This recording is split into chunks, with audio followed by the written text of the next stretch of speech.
Okay, now first we will look at what is the requirement for the question 2.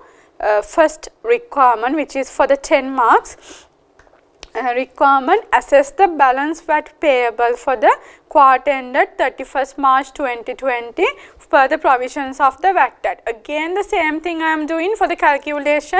I am discussing the question and I am referring to the answer, which is same answer I have prepared in the Excel. Then no worries on this. Therefore, we will, while discussing the question, we will come to the answer. Okay. Then in that question 2A, the information: Ethical Consultancy Private Limited (ECPL) is a company incorporated and domiciled in Sri Lanka.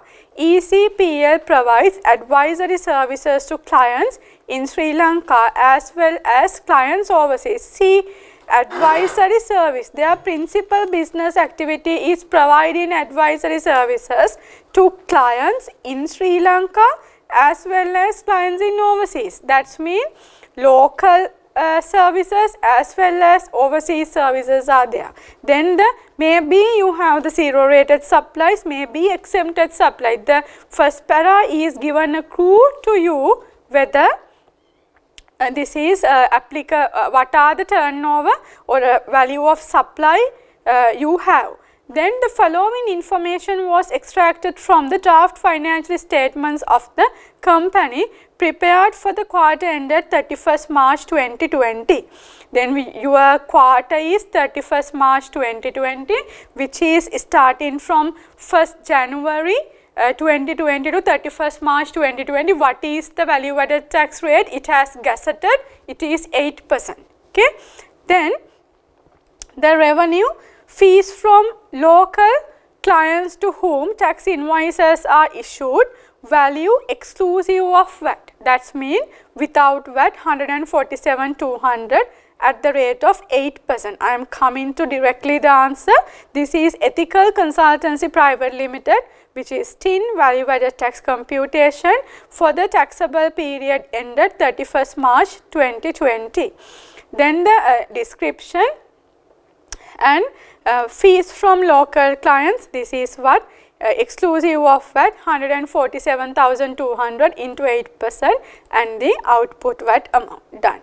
Then the next one: fees from local clients to whom non-tax invoices are issued. That means for the local clients we have issued the non-VAT invoices, or rather in practically we are using commercial invoice, but in the VAT Act nothing, no single word as mentioned commercial, it is a non-VAT, non-tax invoices are there.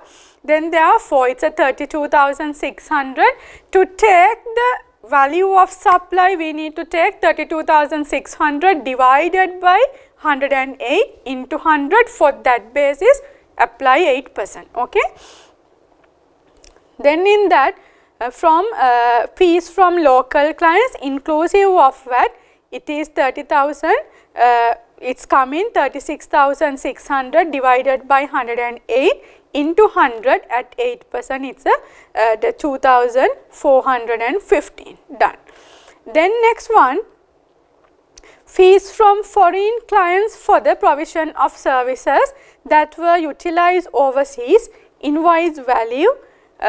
These fees were involved in US dollars. Now what it has mentioned: fees from foreign clients. Okay, I am receiving income from the foreign clients for the provision of services that were utilized overseas. Okay, I have provided services to the overseas. Then these fees were invoiced in US dollars. All three conditions satisfy. Which three conditions? Under section 7, to any service applied to as zero rated, it should be carried in or carried out in Sri Lanka or outside Sri Lanka. Then to the person outside Sri Lanka should be utilized outside Sri Lanka, and invoice should be done under foreign or US dollars. Then this is what 21,000, it is what zero rated supply under which section? Under section 7.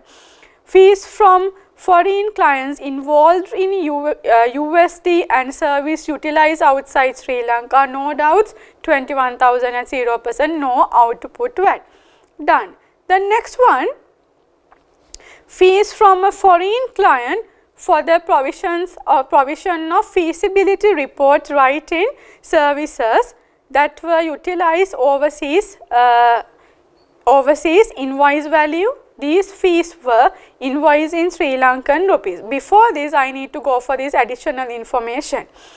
Roman 1, some clients of CE Ethical, what's our company? Ethical Consultancy Private Limited are not registered for VAT. We have seen that there are the non-VAT invoices issued registered for VAT, and therefore the company issued VAT inclusive invoices to such clients. Yes, we have applied that. Roman 2, ECPL provided some services with a value of rupees 14,200. Here we are, this is the amount the examiner is talking about, to Mr. Amarapala, a resident of Japan. Now, okay, we have provided the service to a person outside Sri Lanka. One condition satisfied. Then, the fees for these services were invoiced in Sri Lankan rupees. That's the point. What is the point? Invoice in Sri Lankan rupees. Now, you have to think, if this is invoice in Sri Lankan rupees, what is this? Mr. Amarapala settled the invoices in Sri Lankan rupees and used the feasibility report prepared by ECPL for his business purposes in Japan. Now, from entire this paragraph, we being in Sri Lanka, we have provided a service a person outside Sri Lanka to be consumed or utilized outside Sri Lanka, but invoice in LKR. What is, whether this 0 rated, liable or exempted? This is exempted. This is exempted service. Therefore, this 14,200, it is exempted under first schedule part 2 of the value added tax act. Foreign fees from foreign client on feasibility reports, invoice in LKR and service utilized in outside Sri Lanka, 14,200. I have put it in the exempted part to that. Okay, done. Then what next? The next one is other operating income, profit on sale of fixed assets, office furniture. Anywhere the profit is not out of scope of the value added tax, we will see any information given. Roman 3, other than the services provided to Mr. Amarapala, all other invoices to overseas clients were in US dollar and the settlement was also made in US dollars. That talking about this one, the 21,000, we have considered that one also. Then fourth adjustment, ECPL sold some of its office furniture for rupees 2.1 million exclusive of VAT, that's mean without VAT. That's mean 2.1 million is without VAT. During the quarter ended 31st March 2020. During the quarter ended 31st March 2020. Now, we need to eliminate, not eliminate, we need to just put a note 1,500 of the profit on sale of fixed asset we are not considering, but this 2,100 is a taxable supply. Okay, here we go. Profit on sale of fixed asset out of scope of VAT 1,500. Sale proceed from disposal of furniture, it's a coming under the value of supply column. Done. Then input tax for the quarter ended 31st March 2020 was 5,750,000. The unabsorbed excess input tax brought forward from the previous quarter was 130,000. Now it's talking about the input VAT. Input VAT on local purchases, that's mean relevant to all of these services, there is a 5,750 input VAT. The then there is unabsorbed input VAT which is coming after the allowable input VAT. Then after that ECPL paid monthly VAT payments totaling to rupees 7,250,000 for the quarter ended 31st March 2020. This is a monthly payments, they have made a monthly payment. Then these are the information. Now I am completed this part. The total I have taken, supply, liable supply and the output VAT. Then with the this profit and this one total supply, but this no need to take separately. Even you can put a note and take the 1,500 into here. Don't mix up this with the other calculation. Then the total input VAT is 5,750. We need to compute what? Allowable input VAT for the period. Then from this input VAT we need to less disallowable input VAT. How to disallow the input VAT on what? Exempted supply. Do we have exempted supply? Yes, this 14,200 on that the feasibility report income, it is exempted. Therefore, assume that not absorbed to sale proceed from disposal of furniture. Now this is it is my assumption, that's why I am telling take the all assumptions in your answer. Input VAT on local purchases, then I put the assumption on this disposal of furniture. For that part, no input VAT has absorbed to that sale proceed. Thereby putting that assumption, I have removed that from the claim in the under the coming into the computation of disallowable input VAT. Okay, how we are going to disallow the input VAT? Take the exempted supply 14,200 divided by this total supply, that's mean including exempt supply and the all other supply other than this 2,100 into input VAT. Then it is into input VAT, then it is 384. It should be minus, then our allowable input tax is the 5,366. There is unabsorbed balance carried forward from previous taxable period. It's fully allowable, no need to go for these restrictions and all. Then entire allowable input VAT is the 5,496 done. Then apportionment of the allowable input VAT, why there is export or zero, not export actually, zero rated supply is there, then not belongs to zero rated supply we need to take. Therefore, on export or zero rated supply we have, this is my allowable input VAT divided by other than exempt supply, total value of supply. This one we have anyway not considered with that assumption. Therefore, 198,000 is my total supply with the zero rated one. Then zero divided the total zero rated supply divided by total supply into allowable input tax. Then it is the 568, which from this calculation are you going to consider unabsorbed excess input VAT figure? No, because the previous taxable period it has considered for this calculation and carried forward. Therefore, again no need to take this separately.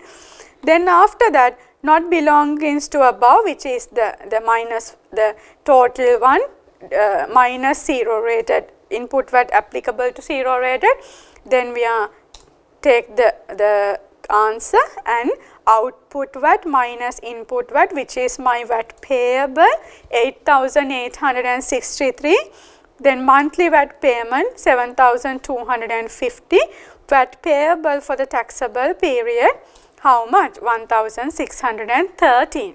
Okay, I would think that this question is difficult. This is one of the very good and the students can take the 10 out of 10 for this question, no doubts. no doubt this is a very good question for you all.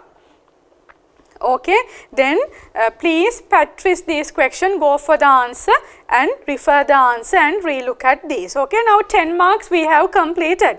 Now we will go for the next one. Again, writing part, again the same approach, Lamai. You can go to the answer script and read. I am telling the approach to the question and the how we are conclude the answer. Okay, then part B of the question, requirement, which is compile a brief memorandum. Examiner is asking a format. What is the format? Brief memorandum. It's just to, from, subject and the content. That's all. Date. And compile a brief memorandum to the management of ECPL highlighting the practice of the VAT payment. It is talking about the VAT payment. Talking about the VAT payment, now it seems that company has not made the VAT payments correctly. Then VAT payments of the company against the provision of the VAT Act and subsequent consequences, if any. Now see in the question two requirements. One is asking highlighting the practice of the VAT payment of the company against the provision of VAT Act, which is a one requirement. This is a one requirement, VAT payment. And second one, and. How I am telling it second one, it's a and. Subsequent consequences. මෙහෙම කලේ නැත්තම් මොනවාද වෙන්න පුළුවන්? Subsequent consequences. Did you recognize that there are two requirements in the question? For the 5 marks, to earn 5 marks, you have to write a particular answer for these two requirements. Okay? Now we know the requirements, we will go for the question. ECPL pays its VAT liability twice a month as follows and continue the same practice during the quarter ended 31st March 2020. Twice a month. At that time, can we apply twice a month rule? No. With effective from 1st October 2019. As for the Act number 19 of 2019, we shall apply the provision of the amended Act number the 19 of 2019, which is the monthly payments. Now not twice a month payment is there. We shall apply the monthly payments, which is on or before 20th day of the subsequent month. Okay. Now they have done twice a payment. Okay, we will see for the period from 1st day to 15th day of the month paid the VAT liability on the before the end of the month. Yes, as the previous provision of the VAT Act. For the period from the 16th day to the end of the month, paid the VAT liability on or before the 15th day of the subsequent month.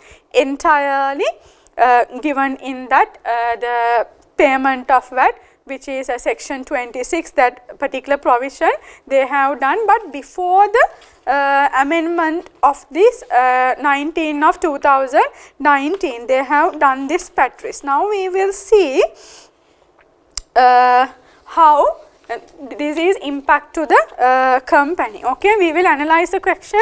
It's for 5 marks, very much good question, and students can score the marks. For this one, it's asking brief memorandum to the management. This is a part question to part B. In that, compile a brief memorandum to the management of ECPL highlighting requirement. There are two requirements. The highlight the HIGH. Highlight the provisions of the VAT Act. Provisions of the VAT Act. Provisions of the VAT Act and subsequent amendments. What's the latest amendment? It's a 19 of 2019 is the latest amended Act we have, other than the web notices. And next one, the consequences. It's asking subsequent consequences on not compile with that provisions. Okay. Now what's their Patrice? This is talking about section 25, sorry section 26, sorry it's section 26 for payment of VAT. Payment of VAT, it is section 26. Now we need to look at how you are going to compare this. What is the Patrice of the company? What is the practice of the company? Practice of the company. What is the law? What is the law? If you have divided this, then it's really easy to you to have a good answer. What is the Patrice of the company? What is the quarter we are in? 31st March 2020. For this quarter, what are the months applicable? January, February, March. For this 2020. For January, what is their Patrice? For 1st Jan 2020 to 15 Jan 2020. What are they are going to do? The payment is made on or before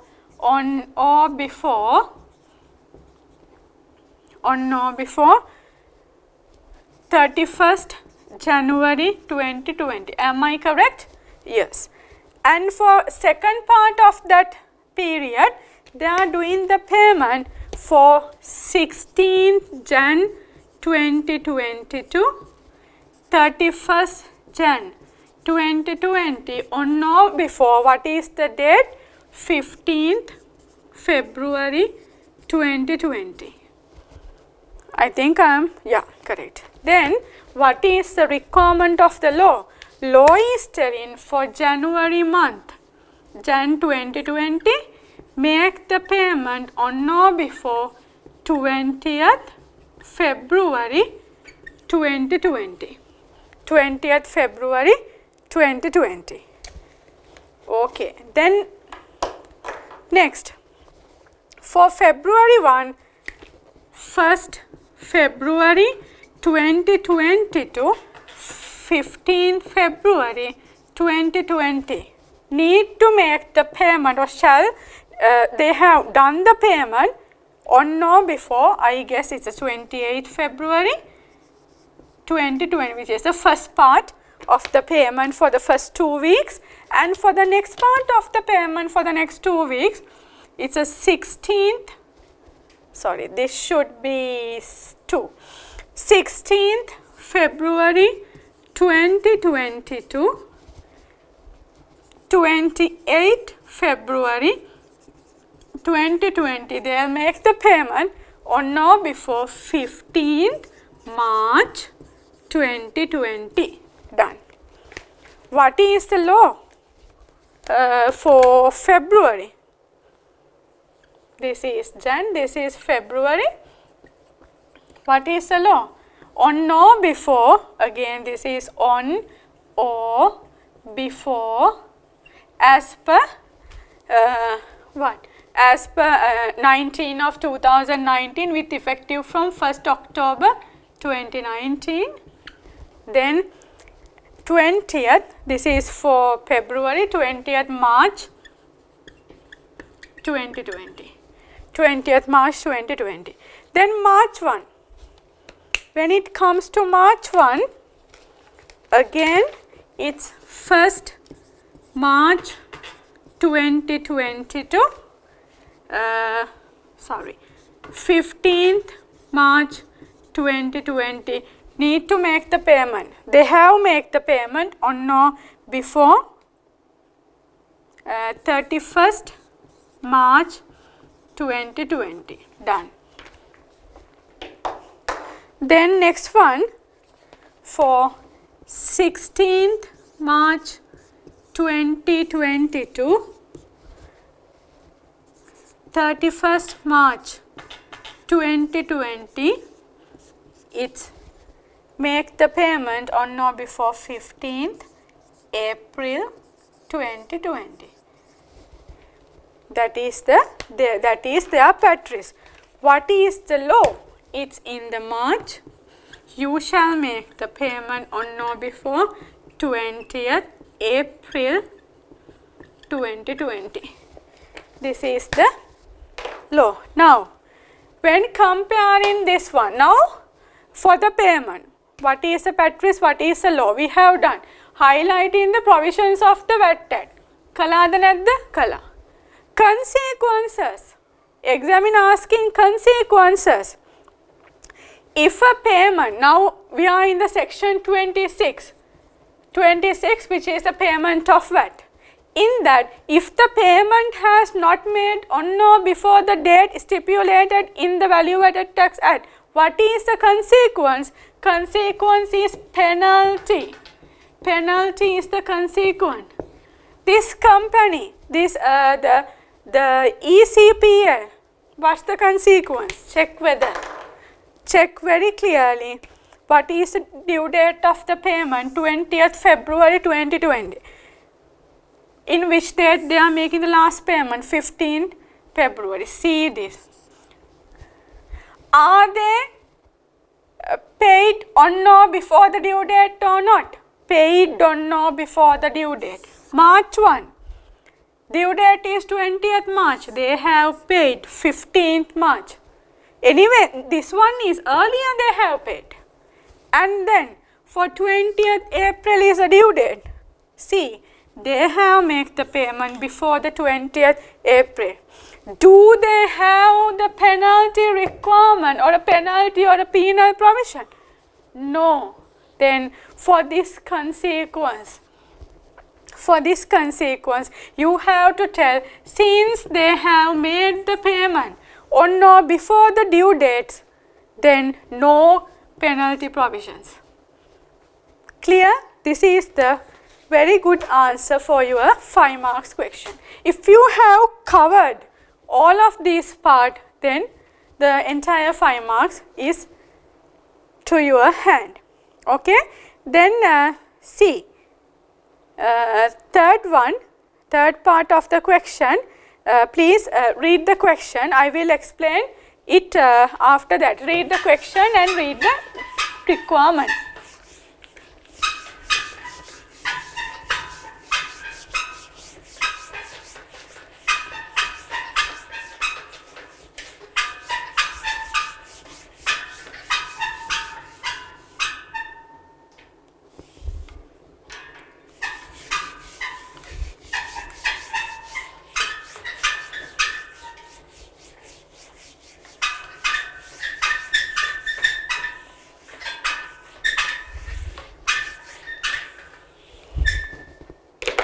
Okay, now we will come to this. First we will read the requirement for the 10 marks and then we will come to the elaboration of the question or discussion of the question. Required, you are the tax consultant of ECPL. Okay, advise ECPL whether the software development company will be able to claim the tax loss and enjoy the tax credit in relation to the other items after the proposed exhibition.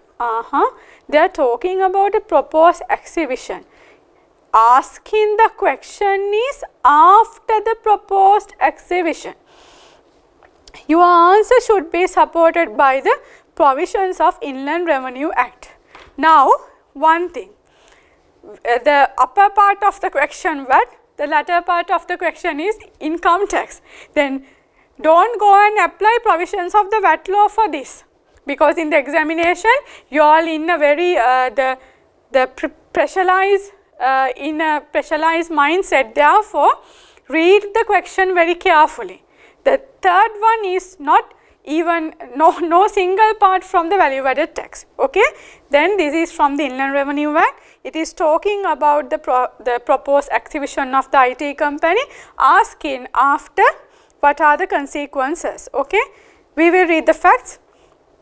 ECPL is planning to acquire 60% of the shares of a software development company. Then let me analyze the question. We will analyze the question and we will read it. Okay, I am going to, which is, this is part C of the question. The ECPL going to acquire a 60% of the software development company. Okay. Then software development company and continue working with the top management of this software development company for a period of 2 years. 60% going to acquire and continue in the software development business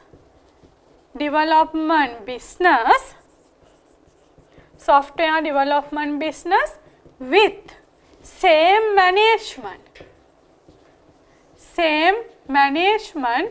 for how many years? For 2 years. Same management with 2 years. I am analyzing the information of the question. Thereafter, ECPL is planning to continue the business under its own management. Third, it's telling after these 2 years, from third year onwards, after the exhibition from third year, from third year, they are going to continue what? Software development business with the new their own management.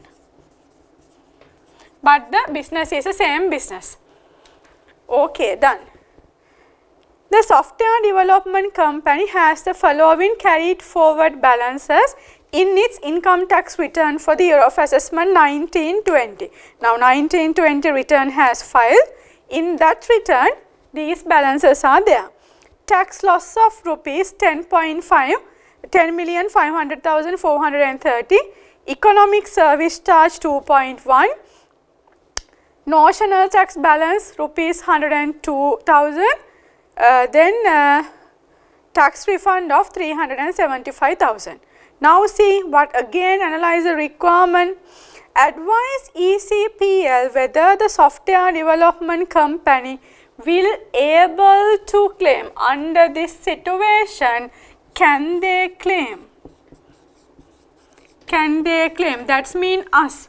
ECPL can us claim what? First one, tax loss. Second one, ESC. ESC paid in, I guess it's 1718, paid for the year of assessment 1718. Next one is asking notional tax credit.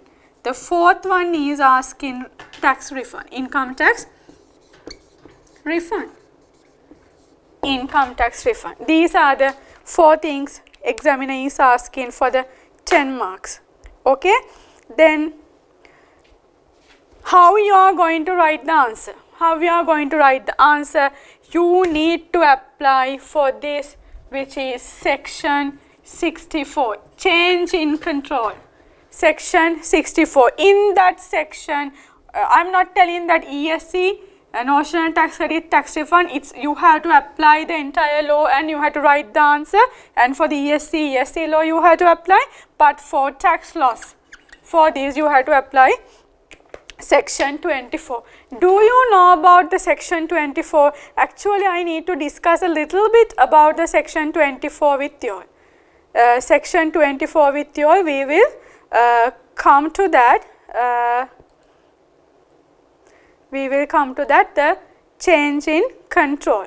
Okay, change in control. This is a provision of the Act. When the underlying ownership of an entity changes more than 50%. I am applying theoretical provision to the given scenario. Okay, more than 50%. Is that clear with here? Is that more than 50% or not? Yes, more than 50%. And as compared with the ownership at any time during the previous 3 years. කලින් අවුරුදු 3ක තිබ්බ shareholding ownership එක බලද්දී ඒ ඕනම අවුරුද්දකදී 150ට වැඩිය වැඩි වෙන්න ඕනේ. Okay? as compared with that ownership at any time during the previous 3 years, the entity after the change shall not permitted to, what shall not we can do? Deduct finance cost carried forward under subsection 3 of section 18. You know we can carry it forward finance cost to 6 years. If it is disallowable part, it can be carried forward to another 6 years, but if this has happened, cannot carry it forward. B, deduct a loss under section 1 subsection 19 that was incurred by the entity prior to the change. We are in here, tax loss. As per section 19, the specific deduction rule, we can claim the loss for 6 years. Carried forward and can claim for 6 years subject to the tax rates 40%, 28%, 14%, subject to this tax rate, lower rate and higher rate, we can claim the loss. Then even that carried forward loss prior to the changing of ownership, you cannot claim after changing of the ownership. That's the B which is relevant to us. Be patient and look at. C, in a case where the entity has prior to the change included an amount in calculating income in terms of subsection 245 of section 24, which is what? Section 24, what are these? Disclaiming of expenses, section 24. Then claim deduction under those provision after change, no you can't do. D, carried back a loss after subsection 5 of section 25, it's talking about the long term contracts if not mistaken. Then in that long term contracts, anything, the carried back losses, yes, it's a long term contracts, for carried back losses you cannot claim. This is the first provision. Now go for the second one, which is very clearly given, where a change in ownership of the type refers to in above referred in the subsection 1 occurs during the year of assessment of an entity, the part of the year of assessment before and after the change shall be treated as a separate year of assessment. Now before, that means even before one entity, after one entity, then two separate year of assessment. Even in a 1 year of assessment, before the change in of ownership, that company shall file the returns, and for new ownership, other company also need to file the returns, obvious thing. Third one, this section, see, this is the important paragraph for you. This section shall not apply to a partnership or company that conducts the same business. See, are we going to do a different business or same business? No, we are doing a same business. Same business of what? Software development. Shall not apply. මේ උඩ කියපු දේවල් apply වෙන්නේ නැහැලු to a partnership or company that conducts the same business after change. After change, continue in the software development. Then after change, as it is conducted before the change for a period of 2 years after change. Change එක වෙලා අවුරුදු දෙකක් යනකනොත් same business එක කරගෙන යනවා නම් මේ කියපු rule applicable වෙන්නේ නැහැලු. This ECPL is doing the same thing for 2 years. Even after 2 years, they are continue the software development. Then tax loss, can they claim this 10 million of tax loss or not? What's the amount? It is the we will go to the question. It is 10,500,430. 430. Can they claim this? Yes. They can claim under the given information. But please write, if not, may the information වෙනස් වුණොත් we don't know. Then therefore, if not, cannot. If these all information provided are as it is correct, then can claim 10.5. For take this answer, you have to quote from the section 64 full. All the provisions of the section 64 you have to take, which is I have discussed that part, and apply that to as I have done, whether it is continue or not, how many years, then accordingly can claim loss. That part done. Then next one, ESC. Do we have anything with this section 64 for the ESC? No. ESC is a separate law. For this separate law, we are having an ESC Act. Do we have any the change in control circumstances in the ESC Act? No. Therefore, can claim, but what? Subject to carried forward restriction. What is the carried forward restriction? 17-18 paid. We can claim 17-18. 18-19 can. Its last year is 19-20. It's only the for 2 years to be carried forward. Done. Notional tax credit. Notional tax credit, it's actually coming under transitional provision, the Gazette notification. Then there is no restriction due to changes in control, but notional tax credit, it is given only for the 3 years. Carried forward, if there is a carried forward, then only for the 3 years. This is, I don't know in which year, yeah, it has given from 17-18, then 17-18, 18-19 and 19-20 is the last year as per the no, sorry, it's a 17-18, then Act is came into effect from 18-19, 19-20 and 20-21 till 2021 you can claim. It's for the 3 years you can claim. Then after that the tax refund, again it is not given in the any of this change in of control law anywhere. Tax refund, if it is finalized by the Department of Inland Revenue, then it can claim. Okay. Then these are the answers for this question for the 10 marks. See, from the Inland Revenue Act, one of the highest marks goes to this tax loss part. The others you have to apply the relevant laws for this one. Notional tax, transitional provision, tax refund, actually it's a overpayment or whatever, it should be finalized, and ESC in the ESC Act. Done. This is the end of the discussion of the question 2. Again I am telling why I am doing this very closer.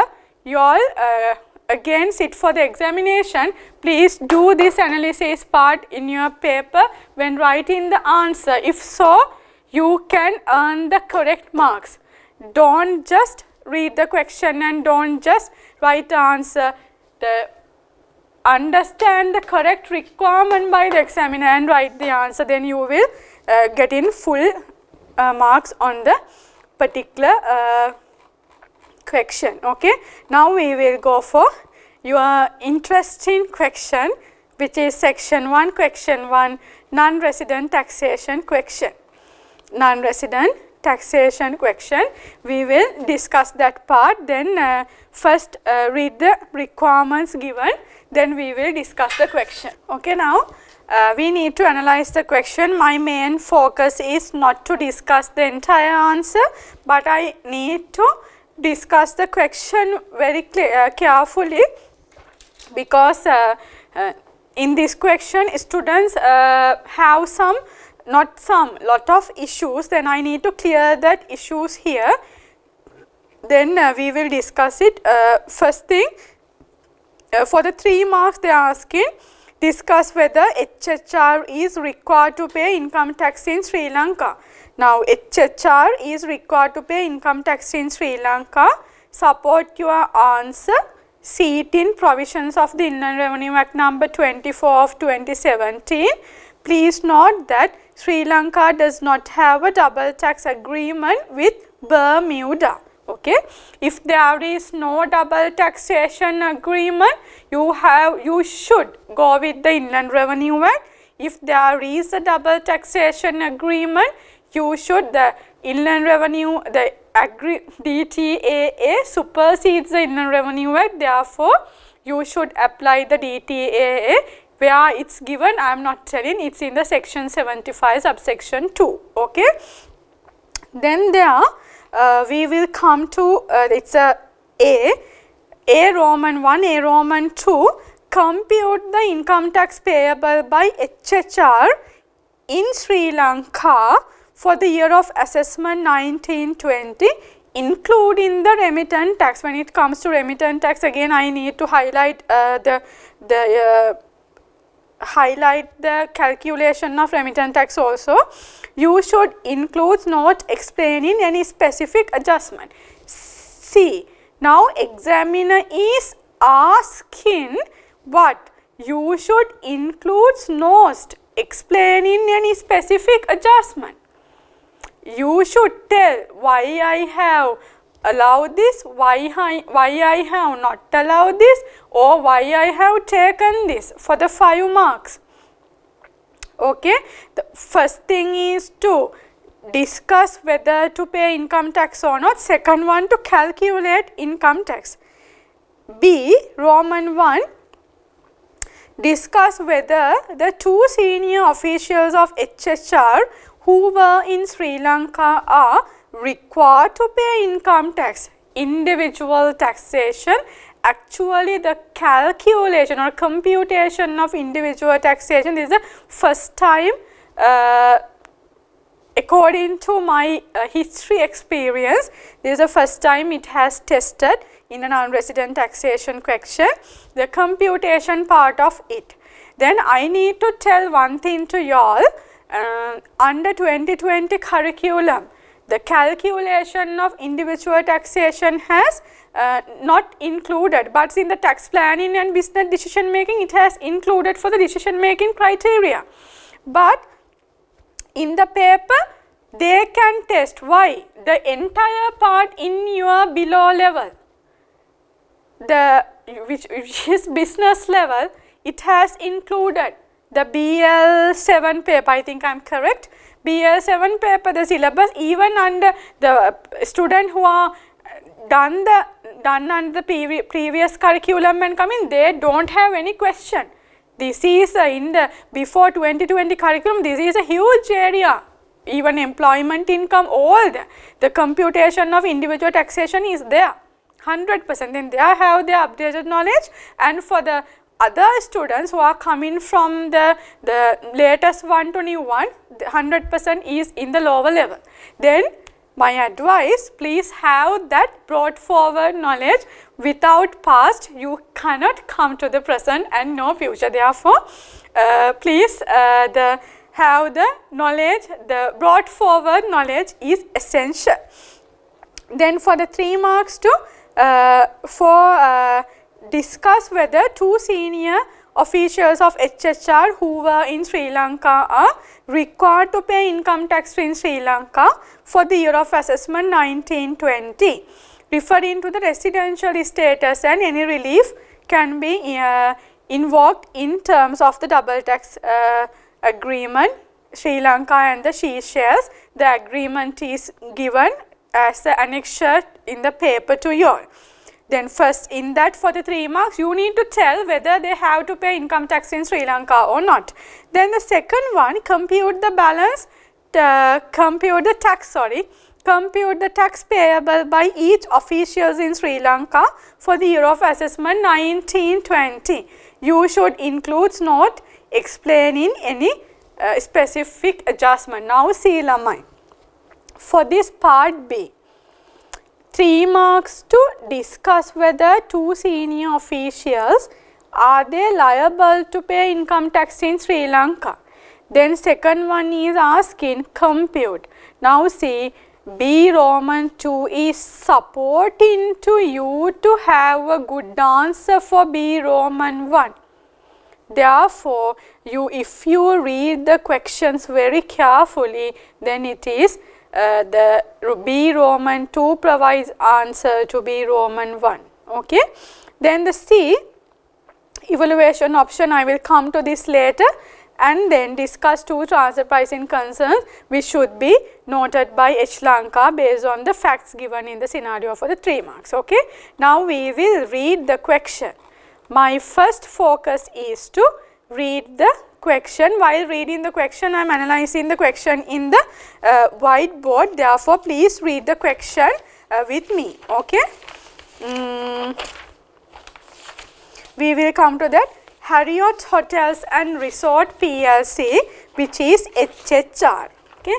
Harriott Resorts. This is the question 1. Question 1. This is the entire analysis. Harriott Hotels and Resort PLC, there is a so-called HHR, is a company incorporated in Bermuda, very clearly given, incorporated in Bermuda, and engaged in hotel management, principal business activity given. HHR is ultimate parent of the Harriott Group. There is a so-called Harriott Group. I am telling you it's a H group.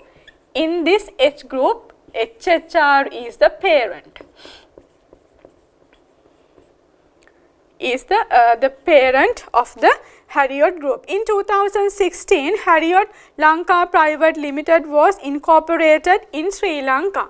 Okay, with reference to the Harriott Group, there is a company called Harriott Lanka, H Lanka PVT Ltd. This is a company what incorporated in Sri Lanka.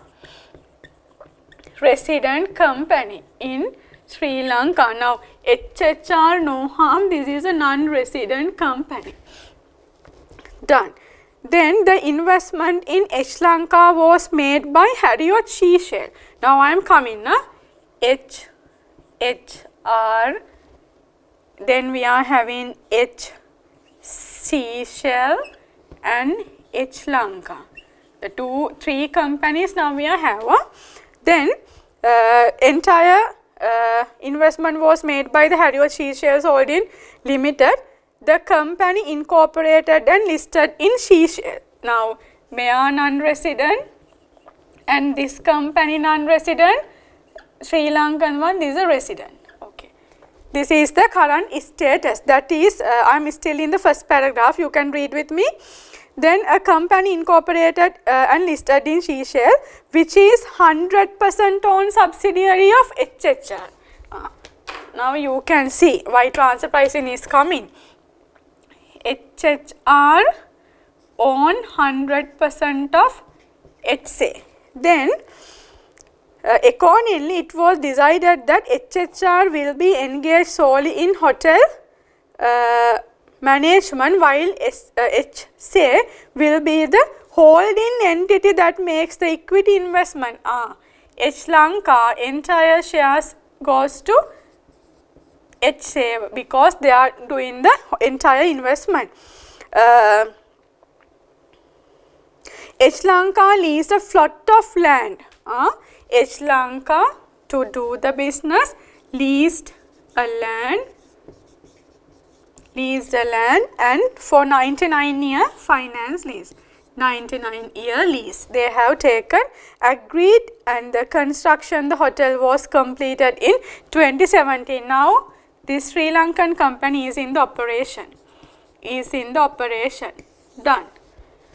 This is the one part of this is the first paragraph. Then hotel management services provided by HHR. H Lanka commenced hotel operations of the commercial operations of the hotel in January 2018. H Lanka started Jan 2018. 2018 under the brand name of Harriott, HHR appointed the general manager to oversee the operations of H Lanka. Non-resident person has appoint, I am linked to here, non-resident person has appoint a person as a general manager to look at the operations of H Lanka. Then while the general manager was employed, this is the employer, sorry, employee. Then while the general manager was employed by H Lanka, all the instructions to him were given by HHR, and he was also closely supervised by HHR. General manager is there, HHR, non-resident person, looking for this person. All the instructions also given by the HHR. The following payments were made by H Lanka to HHR during the year of assessment 1920. Withholding tax was deducted on the remittance of the payment were applicable. Now, since there is no any double taxation treaty agreement as per Inland Revenue Act, 14% of the withholding tax, the management fee, royalty and reservation fee can be applicable. We will see further. Management fee US dollars 30,000, royalty for use of the Harriot brand name 22,000, the 14% withholding tax is there. Reservation fee for reservations made through the group system 15,000 US dollars. These are the income to whom? These are income to HHR. Now I am recognizing income to HHR. Who is this HHR? Non-resident person. Income to HHR, management fee, royalty, and what next? It's a reservation fee. Reservation fee, which is US dollar, USD 30,000, 22 and 15, altogether 67 is there. Then, given that the performance of H Lanka did not meet the expected level, 2 senior officials of HHR were sent to Sri Lanka. Now, this is a separate story. Again, there is another story. Now, there are 2 officials. 2 officials coming to Sri Lanka to what? Check our operations. Sent to Sri Lanka in January 2020. January 2020, within our financial period or year of assessment of 1920. January 2020 for 40 days. 2 officials, January 2020, how many days? For 40 days. 40 days they came. In order to streamline the operations of H Lanka, these officials were citizens and residents of Seychelles. Now, very clearly examiner has given not a citizen of Sri Lanka and not a citizen, then not a resident, then they are non-resident. Okay. The total cost incurred by HHR per official were as followed. These expenses were not reimbursed by H Lanka to HHR. The total cost incurred by HHR, that means this non-resident person, HHR has incurred expenses on this official. Then these expenses were not reimbursed by H Lanka to HHR. Now, these expenses incurred by the HHR, but H Lanka is not going to reimburse it again. Then, cost of air tickets, cost of hotel room, meal expenses, entertainment allowance, travel expense. Now, these are the income and these are the expenses to HHR. Expenses mainly on these 2 officials. 2 officials which are which is not reimbursed by the H Lanka. Cost of the air ticketing, hotel, meals, entertainment, travel expenses. These are the expenses. Now, income is there, expenses is there. For whom? HHR. Then notes. This includes the cost of the air ticketing of an official to and from Sri Lanka to carry out the work in Sri Lanka, which is purpose, the air ticket, it is purpose of the employment. Each officials were provided hotel room at Sri Lanka and the market price of the hotel room for the 40 days paid. The cost of meals of each official were reimbursed by HHR for each official. And entertainment allowance of US dollars 25 per day, that's mean 25 into 40,000 was paid for any recreational activities in Sri Lanka. This includes reimbursement of travel expenses incurred by such official for business purpose. See, this includes reimbursement of travel expense incurred by such official for which purpose? Business purpose. On behalf of employer, employee has incurred expenses, it has reimbursed, it is not part of the income of them. Salary is there for them, total salary attributable to each official for the work undertaken in Sri Lanka amounted to US dollars 4,000. Further, the insurance expense incurred by HHR for official for 40 days period US dollars 200. This insurance policy is a benefit that is available from all full-time employees of HHR in the same grade on a non-discrimination basis. This information applicable for their individual tax computation. Actually, I am not coming to this restructuring part. Based on this information, I am going to the first part of the question, second part, part A and part B. What is the part A? Part A is discuss whether HHR is required to pay income tax in Sri Lanka. Is HHR required to pay income tax in Sri Lanka? Yes. This is the picture of HHR. This is the picture of HHR. Is that HHR receiving income from Sri Lanka? Yes. Then we need to look at the background of this. Okay. Now, first thing, for the 3 marks, discuss whether HHR is required to pay income tax in Sri Lanka. First, you have to apply section 69. Section 69, which is residential status. Residential status of a company. This is a company. This is incorporated in Bermuda. Then this is a non-resident person. Done. Section 69. If the non-resident person under section 2, what is income arising in or derived? Income arising in or derived from source in Sri Lanka. Source in Sri Lanka shall be taxed in Sri Lanka. Then next one, when it comes to source in Sri Lanka, what is the source? It's a section 73. Section 73 talking about the source of payment. Then we need to look at what is the source of payment that HHR receiving from Sri Lanka in the section 73. Then now based on whom HHR receiving this income, based on Sri Lanka Private Limited.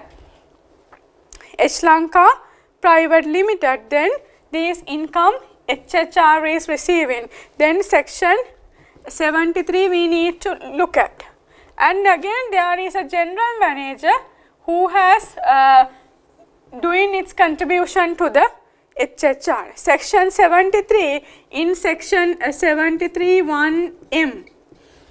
1M, it's section 73 1M, it's very clearly given. 1M Roman 2, Roman 2B clearly given. If a non-resident person, if it's earning income from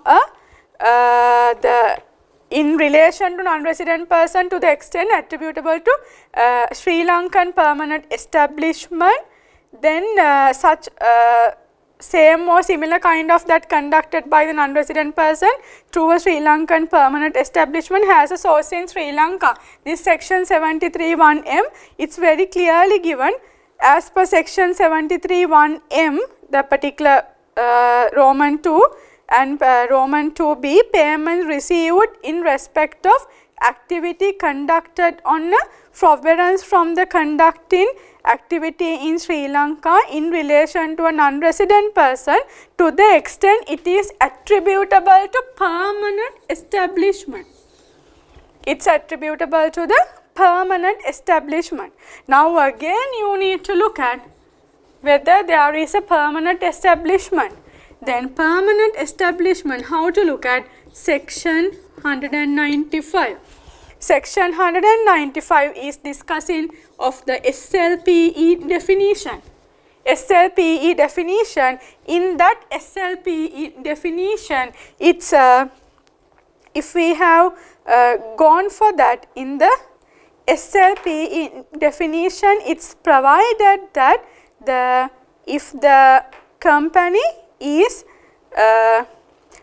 D, I am going to the D, a place in Sri Lanka where an agent performs any function on behalf of business of a non-resident person, including in the case of an insurance business, the collecting of premium or the insurance risk situated in Sri Lanka, but excludes a case involving a general agent of independent status acting in the ordinary course of such business. See, this is talking about the agent, if through a permanent establishment, if there is a due to agent which is the dependent, due to a dependent agent, if the company is earning income, there, if it is so, it is liable to pay income tax in Sri Lanka. Now see, the answer is given by the examiner.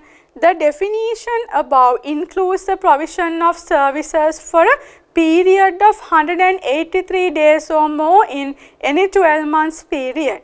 In the given case, employees of HHR were present in Sri Lanka only for 40 days in year of assessment. Therefore, this PE1 also not coming. Then we need to look at again the definition of PE also encompasses a place in Sri Lanka where an agent performs function on behalf of the business of the non-resident person. In the instant case, HHR appoints a general manager of Lanka who is legally employed by Sri Lanka. Although the general manager is not generally employed and legally employed and paid by HHR, he acts in accordance with the instruction of HHR, that is the hotel operator. Hence, so such content, the general manager can be considered as the agent of HHR. The management fee that HHR receives is pursuant to the obligation that hotel operator carries out through the general manager. Then given the above, there is a PE exposure for HHR in the agent relationship. There is a permanent establishment. Therefore, HHR, the source of income, HHR receiving due to agent relationship, that income is liable to pay tax in Sri Lanka. Even there is a general manager and due to the general manager is supervising Sri Lanka Private Limited, due to supervising that Sri Lanka Private Limited, Sri Lanka Private Limited is giving this income to HHR. Therefore, HHR through the agent, it is Sri Lankan permanent establishment under Inland Revenue Act. Therefore, liable to pay tax in Sri Lanka. That is the answer for the first part. Please go through the answer given by the examiner. This is the explanation. Then next question on the paper, compute the income tax payable by HHR in Sri Lanka for the year of assessment 2019-20, including the remittance tax. You need to calculate the income tax payable. Okay, now we will come to that. Now we will discuss the answer. Since I have explained everything is in the explanation of the question, we will quickly go through the second part of the answer. As identified, there are 3 income to HHR by managing of general manager through H Lanka Private Limited. HHR receiving this income 67,000. Then the allowable deductions are there. Now this is not that's like a business income calculation like we have done in the resident company taxation. This is, we need to A to Z, we need to compute. Revenue we need to identify, deductible expenses we need to identify, and then apply the tax rates and also the remittance tax both. Then cost of the air tickets. If I have taken the question, it's given cost of the air tickets 2,200, and in the note it has given this include the cost of the airline tickets of an official to and from Sri Lanka to carry out work in Sri Lanka. This is actually a cost incurred for the production of income in this Sri Lanka by the HHL. Therefore, it's a allowable deduction. It's 2,200 for 2 people. It's 4,400. Cost of the hotel room to them. In the hotel room, it's a hotel room provided again for the office purpose. Therefore, it is allowable deduction. That's mean official purpose. Then next one, the meals expenditure, which is 2,000 per each. The cost of meals of each officer reimbursed by the HHR. Once they have given the bills, the HHR is reimbursing. It is the meal expense is allowable deduction. Then next one, why these all allowable deduction? These are incurred for the production of income of the HHR. What are the income? Management fee, royalty and reservation fee. And then the travel expenses, it's 600,000. It's given. This includes reimbursement of travel expenses incurred by each official for business purpose. Then business purpose they have incurred, it has reimbursed, it's a company expense. Then 600 into 2. And then entertainment allowance 1,000 is given. Entertainment allowance also, it has note number 4.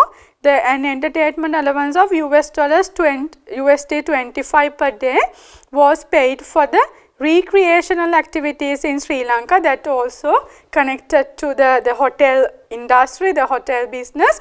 Therefore, it is allowable deduction. All the figures are in US dollars. Then the conversion rate has given. Then we will come to that rate later after doing all these things. Then total expenditure is 26,400 of USD.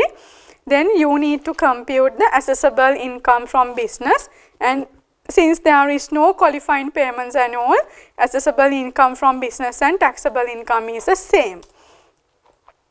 Then 40,600. Then we need to, this really easy, we need to look at the tax on taxable income. Then 40,600 into 28%. Done. Then this what I need to actually explain. This is what we are done in the practically, but for easy reference of the students, in the most of the cases, all answers it's at the rate of 14%. But now that has cleared very clearly. It has mentioned that now how to compute the remittance tax. Now remittance tax is computing taxable income. Then in that taxable income, we here accounting profit and the taxable income both are same. Don't misunderstand. The remitted profit is the profit where we need to remit. It is not the profit which we have calculated for the tax purposes. It is accounting profit. In this question, accounting profit and the taxable profit or a business income is same. That's the first thing you have to understand.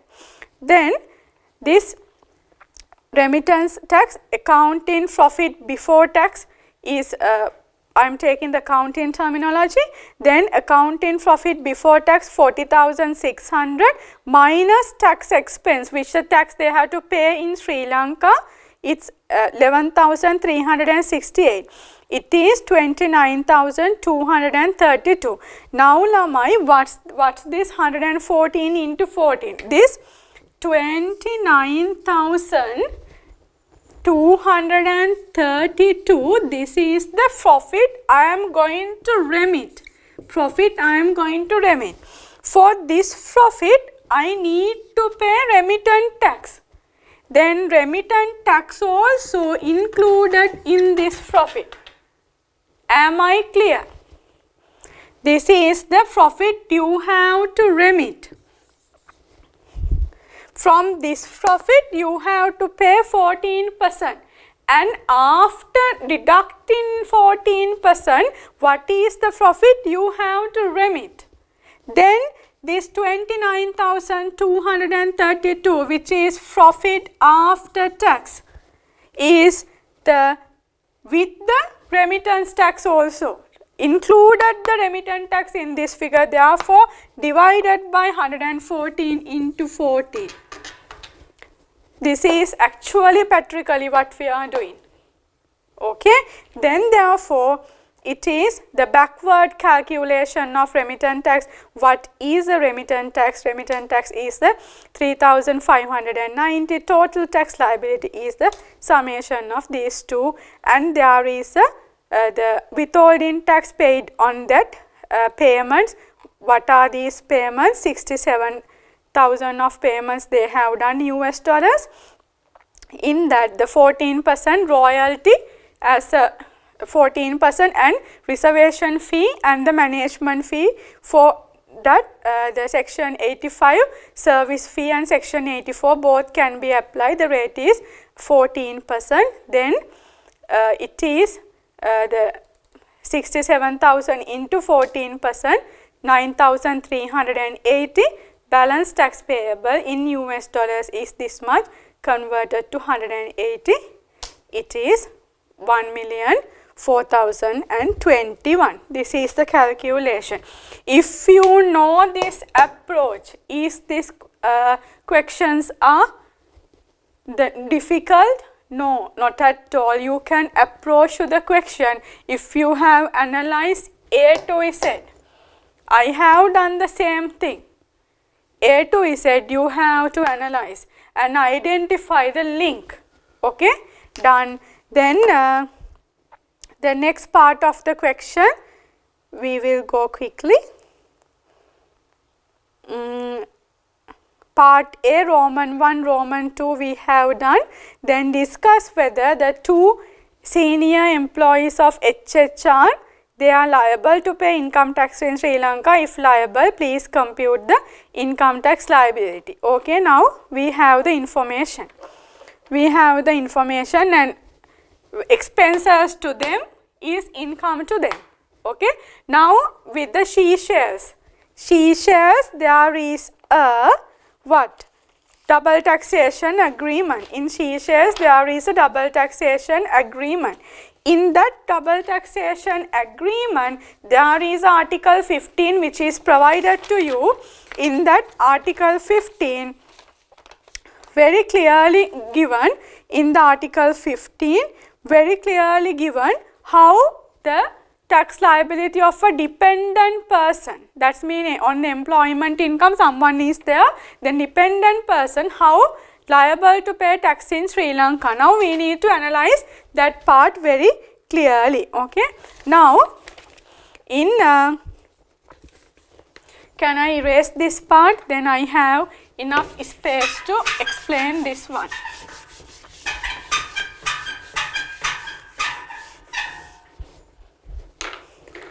Okay, now see, two officials. How to look at whether they have to pay tax in Sri Lanka? First we will apply Inland Revenue Act. What is the Inland Revenue Act provision? Section 69 section 1 for individuals. For individual be the resident in Sri Lanka, they should reside in Sri Lanka,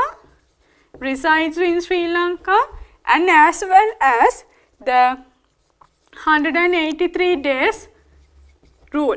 Within within a year, the 12 months period, 183 days, they should be in Sri Lanka, present in Sri Lanka during the year, and that person is in aggregate of 183 days or more in any 12 months period. Okay. Now, are they resides in Sri Lanka? No. Very clearly examiner given they are not citizens and they are not resident. That's why how you are telling they are how a people is resides in Sri Lanka? My permanent home, my habitual interest, that means my family, my parents, and my the interest, that means my motor car, the everything, bank accounts, all are in Sri Lanka. If so, my permanent home and all the things are there, then I resides in Sri Lanka. But these two employees not resides in Sri Lanka. Did they or are they staying in Sri Lanka more than 183 days within a 12 months period? No. This also no. Therefore, under Inland Revenue Act section 69(1), the residency principle, under the rule of residency principle, they are not liable to pay tax in Sri Lanka because they are not resident in Sri Lanka, they are not in Sri Lanka for 183 days. Okay, that is the first part I need to explain. Okay, that's the first part. Then second part of it, can I stop from the Inland Revenue Act? No, I have double taxation treaty, DTAA. Now I need to look at the article 15 of the Seychelles and Sri Lanka double taxation treaty. Then we need to look at what are the conditions in the treaty. It has given three exclusions given. All these three exclusions shall be satisfied to not to pay tax in Sri Lanka. What are these three conditions? First one, the employee is present in Sri Lanka. I am taking this from the double taxation treaty. The employee is present in Sri Lanka for a period not exceeding 183 days within the 12 months period commencing or ending in the fiscal year concerned. Present in Sri Lanka not exceeding 183 days. Okay. Not exceeding 183 days. It is correct. This is to not to pay tax in Sri Lanka. Second one, the remuneration is paid or on behalf of the employer is who is not a resident in Sri Lanka. That also correct. Remuneration is paid by whom? HH. What's my company? HHR. Remuneration is paid by HHR, which is a non-resident person. It is the remuneration paid by on behalf of the employer who is not a resident in Sri Lanka. Two conditions satisfied. The remuneration is not borne by a PE in Sri Lanka, not borne by the permanent established which the employer has in Sri Lanka. Is this satisfied? Is this condition has satisfied? No, this has not satisfied. HHR, by this agent relationship, the HHR has established what? PE in Sri Lanka. We have discussed that. By dependent agent, it has created a PE. These two employees receiving income employment income from a PE in Sri Lanka. Therefore, they should liable to pay income tax in Sri Lanka. They should liable to pay income tax in Sri Lanka. That's the explanation for this 3 marks question. Are you clear? Are you clear on this? 3 marks. How? I really need you to look at the question in this manner. Inland Revenue Act, analyze and done. Treaty, analyze and done. These are not the rocket science. You all can do this. Please do these things and the answer is visible to you all after you are doing this. I am also doing the same thing. I am analyzing the question. Then when analyzing the question, I can see something in that. Okay? This is the answer for the part B, Roman 1 for 3 marks. Please go through the examiner's answer also. This is a discussion of the answer. Then part B, Roman 2, compute the tax payable by each official in Sri Lanka for the year of assessment 1920. Very easy. For the 4 marks, we will go to the calculation here. Individual taxation 1, mistake, so I don't know, then TIN number and all these things. Schedule 1, computation of income tax liability in Sri Lanka. Then what is this we are computing? Assessable income from employment. They are earning employment in Sri Lanka. In that, can we take the cost of air tickets as the part of their employment income? No, because it is for the official purpose, for them to come into Sri Lanka and going to the Seychelles. This ticketing cost is incurring, and cost of the hotel room is their benefit. Cost of the hotel room is their benefit because they are staying in here. If they have not staying in here, they have to pay and they have to facilitate that benefit. But it is incurring by the employer, it's a benefit to the employee. Meals expense, benefit to the employee. Entertainment allowance, again benefit to the employee. Traveling expense, no, not the benefit. It is official traveling and it is claimed by the HHR. Salary is obvious benefit. Insurance benefit, it is not as per the Inland Revenue Act available to all full-time employees in a non-discrimination basis under section 5 subsection 3. This is not a part of the employment income.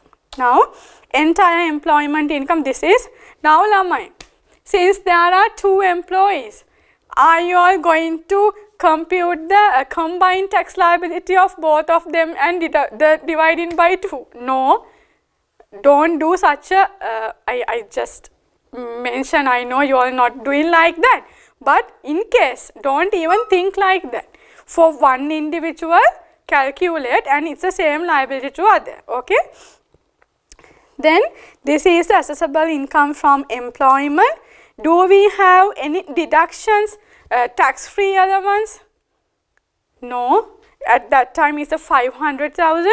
Employment allowance of the 700,000 is there.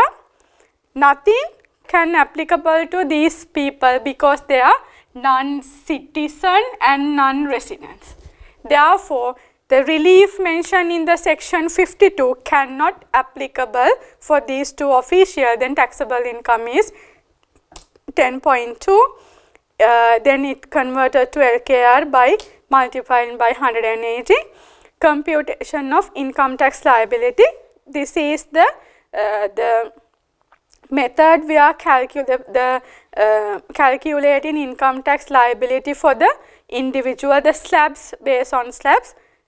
For this 1920, for first 600,000 4%, next 600,000 8%, on next 600,000 12%, on balance 16%. Okay, then the both of them equally need to pay each 149,760 and other also 149,760. If you know the root cause, is this difficult? No. Read the question and analyze the question. Done. Then we are in the latter part of the non-resident taxation question, part B, Roman 1, Roman 2 computed. Now, part C, please in the part C also refer the answer. I am giving the this kind of the explanation to you. I need this information. I am providing you the explanation only for this part C also. We will look at the part C requirement and how we are going to write a good answer for that.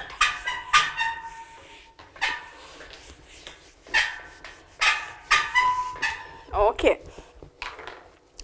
The manager finance of Sri Lanka wishes to obtain advice in relation to the tax implication in Sri Lanka as a result of the contemplated restructure of the Harriott Group. He has approached the partner of your firm, of which you are the tax manager. How lucky you! And has requested for a meeting to discuss the same. What are the discussion requirements? In preparation for the meeting with the finance manager, the partner requests you to, Roman 1, analyze the tax implication of the proposed strategy to HHR in Sri Lanka. Analyze tax implication of proposed strategy. For 3 marks, I have to analyze tax implication. Implication to whom? HHR. On what? Proposed strategy.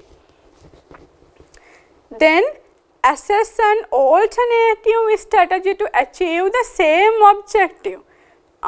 You have to think on a tax neutral basis. That means no tax liability in Sri Lanka. Now we need to look at what is this so-called proposed strategy. Contemplated restructure of Harriott Group. Due to COVID-19 pandemic situation, the Harriott Group is in the process of undertaking the restructuring exercise.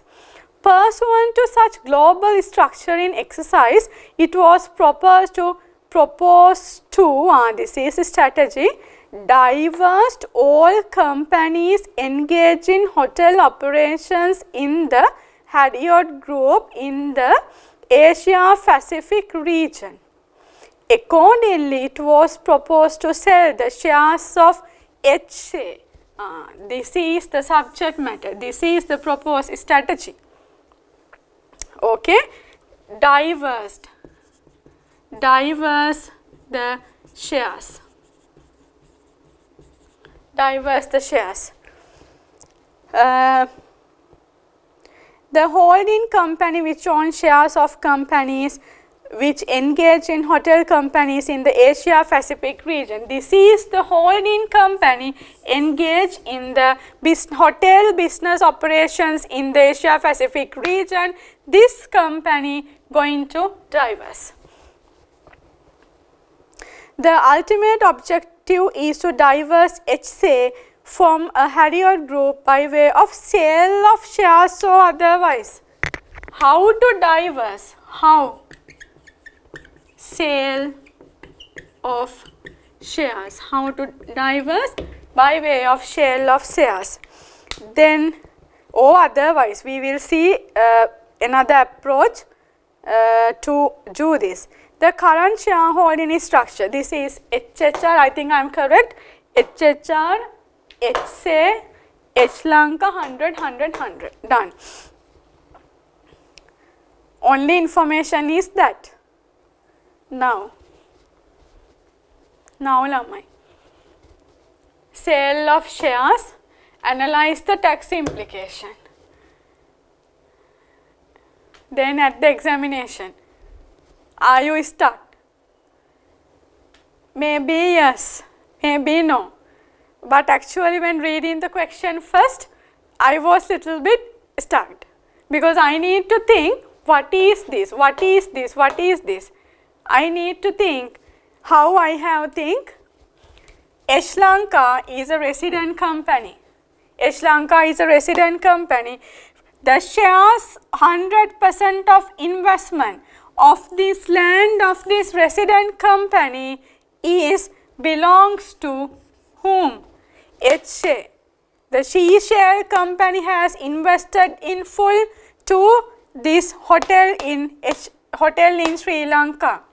Then what am I going to do? As a HHR, I am going to divest the shares of this. Then from this divestment, what happened to Sri Lanka? There is, this is a land, there is a realization of what? Domestic asset. Realization of domestic asset. It is not given in the question directly, but you have to think little bit what is the relationship. The lease land is an all investment done by she share. In the 100% investment, then divestment impacted to the me. That's why this organization chart has given in your paper, to easy for you to think. Then therefore this is the land and the hotel domestic asset. This is a realization of the domestic asset. The domestic asset definition is given in the domestic asset definition given in the section 195. The domestic asset realization of domestic asset, that income is in the section 73 of the Act. Section 73 of the Act. Thereby what is happening, it is there is a gain. There is a gain for due to this divestment. Why? In the domestic asset definition, this is a land. For this non-resident person, there is a interest to the land more than 50%. Interest to the land more than 50%. Therefore, realizing this land, there is a realization of domestic asset. Then under section 73, there is a source of payment. Source of payment is there to realization part of it. Therefore, if there is a asset realization in Sri Lanka, there are two taxes. One is income tax if applicable, if not capital gain tax. If this is the investment asset, capital gain tax of the 10%. If there is a business capital asset of the business, capital asset of the business, this is tax at the rate of 28%. This is the tax implication. This is the tax implication on this proposed strategy. Then it is asking, the next question is asking, analyze the alternative strategy. If going under this basis, capital gain tax is there, and if this is effectively connected to the business, income tax is there. Then what we can do, think alternative strategy. To avoid these two, do we have any alternative strategy? Yes, there is one tax plan in perspective. What is that tax plan in perspective? The Sri Lanka Private Limited, we can take it as the quoted public company. By doing IPO, initial public offering, we can issue the shares to the public, then it is a quoted public company shares. By selling that shares, now after this becoming a quoted public company, when selling even this domestic asset, this realization happen, it is what? It is exempted. It is shares, then it is the divestment of shares, it is exempted from the capital gain tax. This is one alternative. And in the tax neutral basis, to not to have a income tax liability, then you can do the listing of the current private limited company, then do the divestment. Under Schedule 3, there is the exemption for the capital gain tax from the quoted public company shares. it's a one strategy. Okay, that's for the 4 marks question. Actually, I am analyzing the question. Please go through the answer again and again. Okay, then next part of it done. Then D, describe 2 transfer pricing concerns which should be noted by Sri Lanka based on the facts given in the scenario. I think this is clear to you all. Please go through section 73, section 195, the definition of the domestic asset, and think. You have to think little bit. Now the tax implication is this, how to avoid this one. Then to how to avoid, this is obvious, you all know, then you can go for the IPO. Okay, even you can go for the liquidation, but there are dividend, the requirement is coming, dividend income, that WHT, that requirements are coming. Okay, then part D, describe 2 transfer pricing concerns. Now first thing, why it's for the 3 marks, I mean the transfer pricing discussion. Why there are transfer pricing requirement? Because these all 3, these are what? Associated undertakings. Then they are the what? They are the subject to transfer pricing. That means not having arm's length pricing in their requirement to avoid or reduce tax liability in each of them. They can use a transfer pricing. How we are going to take the steps to not to do that? It's section 76, 77 and the gazette notification is there, and we need to take the facts from the question. We will see. Transfer pricing concern which should noted by Sri Lanka based on the facts given in the scenario. There are 3 kind of the expenses. 3 kind of expenses. I mean Sri Lanka is transferring to the HHR. Sri Lanka transferring to HHR, which is income to HHR, and this is expense to Sri Lanka. Then we don't know is this expenses charge in the Sri Lanka is reasonable or not.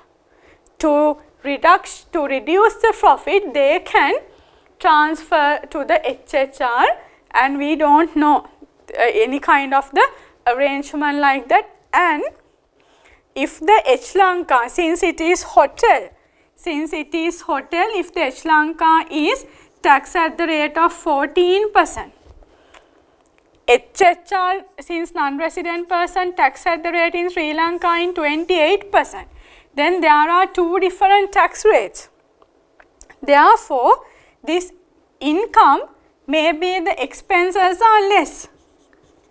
Due to expenses are less, here income is less.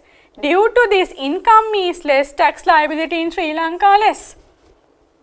They are enjoying the reduced tax rates. These are the transfer pricing implications. And again, there are reimbursement of expenses, which is in the this after this income category, it's given the total cost incurred by HHR per official were as follows. These expenses were not reimbursed by Sri Lanka to HHR, were not reimbursed. Why these expenses are incurred? Incurred due to the operations, of Sri Lanka, but it's not reimbursed. Why? If this is a reimbursed, this is a cost to, if this is a reimbursement, then it's actual cost of the Sri Lanka. Then this is becoming again reimbursement of expense, which is income to HHR. Therefore, it's again there is a second transfer pricing issue. All these 3 income and the reimbursement of expenses you can identify as the transfer pricing issues. Okay. This is the end of the discussion of the question 1. This time actually the question discussion is different from what I have done previously. Previously I have given the entire answers and read it and explained. Now today what I have done, I need to when looking at the comments of the examiner and also looking at the paper and taking the comments of you all, I thought that it's very helpful to you all doing the calculation part with me and then analyze the question and given the approach to the question. Okay, this is what we have done for you all, and next week is your examination. Therefore, please relook at this paper. Please practice this paper very much, because the same pre-scene, the without proposed changes of the Inland Revenue Act, you are testable in this time. Then this is the last time as it is we are going. Therefore, please practice this. Read the pre-scene. This is the first physical examination after long period of time. Have the maximum benefit out of that, and congratulations to all of you all, dearest students. Then pass the entire the examination with the flying colors. I am wishing all the very best for all of you. Thank you.